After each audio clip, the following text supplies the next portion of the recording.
Assalamualaikum warahmatullahi wabarakatuh. Perkenalkan, nama saya Astuti Kurune dari kelas A. Akan menjelaskan studi kasus tentang perekonomian di Indonesia untuk sekarang ini.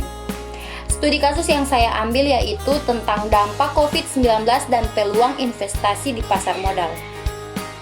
Jadi pandemi COVID-19 melanda dunia. Kemunculan virus ini dimulai dari Wuhan atau Cina, lalu menyebar ke seluruh dunia, tidak ketinggalan dengan Indonesia. Juga menghadapi tekanan akibat virus corona ini. Peningkatan kasus COVID-19 telah memaksa berbagai negara di dunia memberlakukan lockdown yang ketat demi menghentikan tingkat penyebaran virus yang cepat.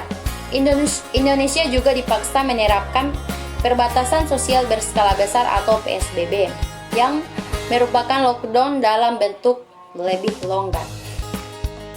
Penerapan lockdown ini membuat ekonomi tertekan. Pasar saham seluruh dunia mengalami koreksi akibat penurunan ekonomi seiring pembatasan sosial yang dilakukan.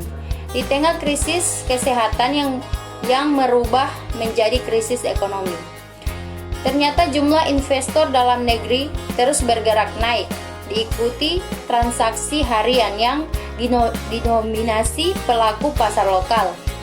Dalam berbagai kesempatan, ketika investor asing melakukan aksi jual, indeks harga saham gabungan ternyata masih dapat naik. Ini mengindikasikan adanya dominasi dan optimisme pelaku pasar lokal. Jadi peningkatan pelaku pasar lokal ini dapat merupakan sebuah momentum kebangkitan investor lokal di pasar modal Indonesia. Hal ini memberikan indikasi optimisme investor akan kondisi pasar keuangan khususnya pasar modal di Indonesia. Ketika investor optimis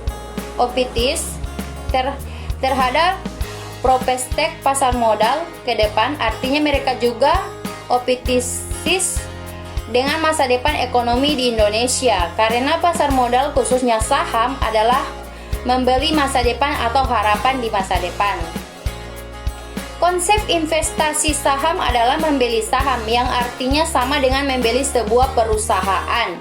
Ketika perusahaan menikmati keuntungan, maka harga saham akan naik dan investor juga akan meraih keuntungan. Yang penting disadari, krisis sering memberikan peluang investasi kepada pelaku pasar, termasuk krisis yang mengakibatkan pandemi COVID-19 ini. Krisis adalah waktu untuk memberikan saham perusahaan dengan harga diskon.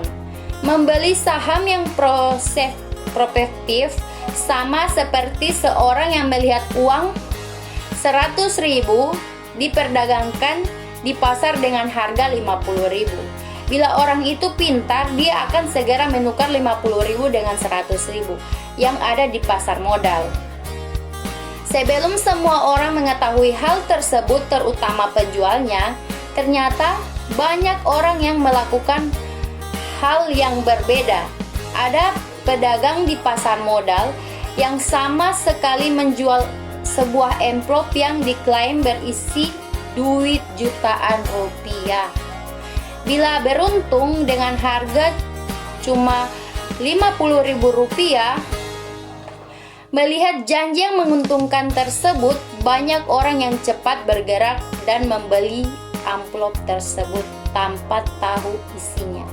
Ternyata hasilnya bisa saja isi amplop tersebut nilainya di bawah Rp50.000 atau bahkan kosong.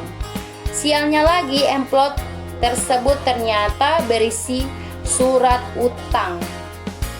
Untuk mengantisipasi hal-hal tersebut, ada beberapa hal yang perlu dilakukan investor.